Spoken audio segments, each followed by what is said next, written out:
CJP ప్రతినిధులు తమ భవిష్యత్తు కార్యాచరణను ప్రకటించారు. సెప్టెంబర్లో క్యా బోల్తీ పబ్లిక్ పేరుతో జాతీయ స్థాయిలో కార్యక్రమం నిర్వహించేందుకు సిద్ధమవుతున్నట్లు cockroach Janata party chief Abhijit Dipke వెల్లడించారు. ఇందులో నిరుద్యోగాన్నే ప్రధాన సమస్యగా తీసుకుని దానినే జాతీయ అంశంగా మారుస్తామని తెలిపారు. దేశవ్యాప్తంగా సమస్యలను తెలుసుకునేలా ఈ కార్యక్రమం ఉండబోతోందన్న సీజేపీ ప్రతినిధులు త్వరలోనే రాంచీ వెళ్లనున్నారు.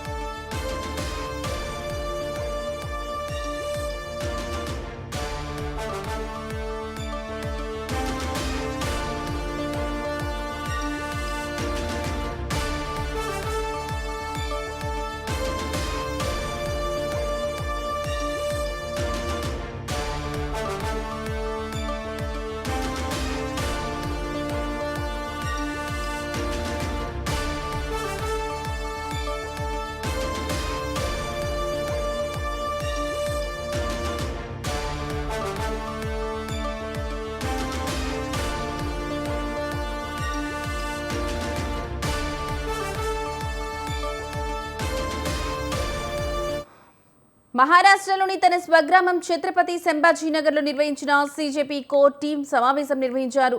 తమ ప్రచారంలో విద్యారంగానికి కూడా ఇస్తున్నట్లు దీప్కే వెల్లడించారు.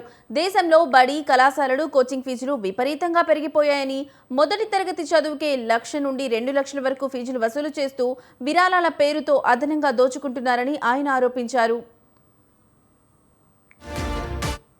సాధారణ దిగువ మధ్యతరగతి కుటుంబాలకు నాణ్యమైన విద్య అందుబాటులో లేకుండా పోయిందని, పిల్లలను ఉన్నత చదువులు చదివించాలంటే తల్లిదండ్రులు అప్పుల పాలవుతున్నారని ఆవేదన వ్యక్తం చేశారు. డాక్టర్ బిఆర్ అంబేద్కర్ రాజ్యాంగం ప్రకారం విద్య అనేది ప్రాథమిక హక్కు అని, కానీ గత కొన్నేళ్లుగా దాన్ని కొందరు వ్యాపారంగా మార్చేశారని ఆయన తీవ్రంగా విమర్శించారు.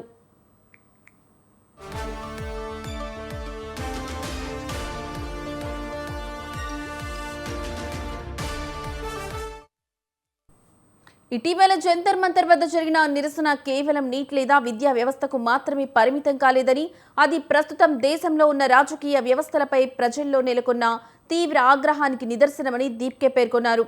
ప్రజలు ప్రజాస్వామ్య వ్యవస్థలపై నమ్మకం కోల్పోతున్నారని, గెలిచిన నాయకులు పార్టీలు మారడం సాధారణమైపోయిందని దుయ్యబట్టారు. న్యాయ వ్యవస్థ తటస్థతపై కూడా ఆయన పలు అనుమానాలు వ్యక్తం చేశారు. ఇటీవల కోర్టులు ఇస్తున్న తీర్పులు అధికార పక్షాలకే అనుకూలంగా ఉంటున్నాయని, బడా వ్యాపారవేత్తలకు, రాజకీయ పార్టీల చీలికలు, ఎమ్మెల్యేల చేరికల వివాదాలకు త్వరితగతిన విచారణ జరిపి తీర్పులు ఇచ్చే న్యాయస్థానాలు సాధారణ పౌరుడు న్యాయం కోసం వస్తే మాత్రం ఏళ్ల తరబడి వాయిదాలు వేస్తున్నాయని ఆరోపించారు. సాధారణ ప్రజలకు త్వరితగతిన న్యాయం అందకపోవడం కోర్టుల సమగ్రత, పారదర్శకతపై పెద్ద ప్రశ్నార్థకంగా మారిందని ఆయన వ్యాఖ్యానించారు.